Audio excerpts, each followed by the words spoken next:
السلام علیکم ورحمۃ اللہ وبرکاتہ۔ میرے پیارے بھائیوں اور بہنوں، اگر آپ کی شادی میں رکاوٹ آ رہی ہے، رشتہ طے نہیں ہو رہا ہے یا اچھا جیون ساتھی نہیں مل رہا، تو آج میں آپ کے لیے ایک ایسا آسان اور 100% قرآن اور حدیث سے ثابت وظیفہ لے کر آیا ہوں جو نہ صرف آپ کی شادی میں آسانی کرے گا بلکہ رزق، سکون اور برکت کے دروازے بھی کھولے گا۔ انشاءاللہ یہ وظیفہ بدعت یا من مٹاؤ نہیں بلکہ نبی صلی اللہ علیہ وسلم اور قرآن کے اصلی تعلیمات سے لیا گیا ہے۔ تو آئیے پورے یقین اور بھروسے کے ساتھ اسے سمجھتے اور عمل کرتے ہیں۔ شادی کے لیے صحیح اسلامی وظیفہ: عبادت کی نیو مضبوط کرنا، نماز کا اہتمام۔ نماز صرف شادی کے لیے نہیں بلکہ پوری زندگی کامیابی کے لیے بنیادی چیز ہے۔ اگر کوئی شخص نماز چھوڑ دیتا ہے تو اس کی دعاؤں کی طاقت کم ہو جاتی ہے۔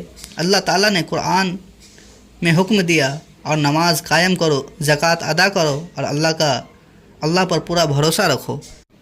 شادی کے لیے دعا کرتے سمے اگر انسان نماز کا پابند نہیں تو وہ اپنے ہی ہاتھ سے دروازے بند کر رہا ہے۔ نماز کو وقت پر سکون کے ساتھ اور تلاوت والے انداز میں پڑھے۔ عمل کا طریقہ: 5 وقت کی نماز ہر حال میں پڑھے۔ کوشش کرے مسجد یعنی مردوں کے لیے اور گھر میں حجاب کے ساتھ عورتوں کے لیے۔ نماز کے بعد تھوڑی دیر بیٹھ کر دعا کرے۔ قرآن کی دعا کا عمل: حضرت موسیٰ علیہ السلام کی دعا۔ یہ دعا قرآن سورہ قصص 24 میں ہے، جسے حضرت موسیٰ علیہ السلام نے اس وقت پڑھا جب وہ اکیلے گھر بار سے دور اور شادی و رزق کے محتاج تھے۔ اللہ نے اس دعا کے بعد انہیں نوکری اور نیک بیوی دونوں عطا کی۔ مطلب: اے میرے رب، جو بھی بھلائی تو مجھ پر اتارے میں اس کا محتاج ہوں۔ عمل کا طریقہ: فجر کی نماز کے بعد قبلہ کی طرف بیٹھ کر 7 بار پڑھے۔ ہر بار پڑھنے کے بعد دل سے اپنی شادی کے لیے دعا کرے، جیسے اچھے جیون ساتھی، برکت والا گھر اور آسان نکاح۔ یہ دعا دن میں کبھی بھی پڑھ سکتے ہیں، لیکن صبح کا وقت زیادہ تر اثردار ہے۔ روحانی فائدہ: یہ دعا رزق میں وسعت، شادی میں آسانی اور صحیح فیصلے کی توفیق دیتی ہے۔ درود شریف کی طاقت: درود ابراہیمی۔ نبی صلی اللہ علیہ وسلم نے فرمایا، جو مجھ پر ایک بار درود بھیجتا ہے اللہ اس پر 10 رحمتیں بھیجتا ہے۔ درود شریف پڑھنے سے دعا سیدھے اللہ کے دربار میں پیش ہوتی ہے اور قبولیت کے قریب جاتی ہے۔ عمل کا طریقہ: دن میں کسی بھی وقت 100 بار درود ابراہیمی پڑھے۔ دعا کا صحیح طریقہ یہ ہے: پہلے اللہ کی تعریف کرے، الحمدللہ وغیرہ، پھر درود پڑھے، پھر اپنی شادی کی دعا کرے، آخر میں پھر درود پڑھے۔ روحانی فائدہ: گناہوں کی معافی، دل کو سکون، دعا کی قبولیت کا دروازہ کھلنا۔ تسبیح فاطمہ کا عمل: تسبیح فاطمہ۔ نبی صلی اللہ علیہ وسلم نے اپنی بیٹی حضرت فاطمہ رضی اللہ عنہ کو یہ تسبیح بتائی تھی، طاقت، برکت اور سکون کے لیے۔ عمل: ہر فرض نماز کے بعد 33 بار سبحان اللہ، 33 بار الحمدللہ، 34 بار اللہ اکبر۔ روحانی فائدہ: گھر میں برکت، دل کا سکون، دعا کی طاقت میں اضافہ۔ تہجد کا عمل: تہجد کی نماز رات کا آخری حصہ دعا کی قبولیت کا وقت ہے۔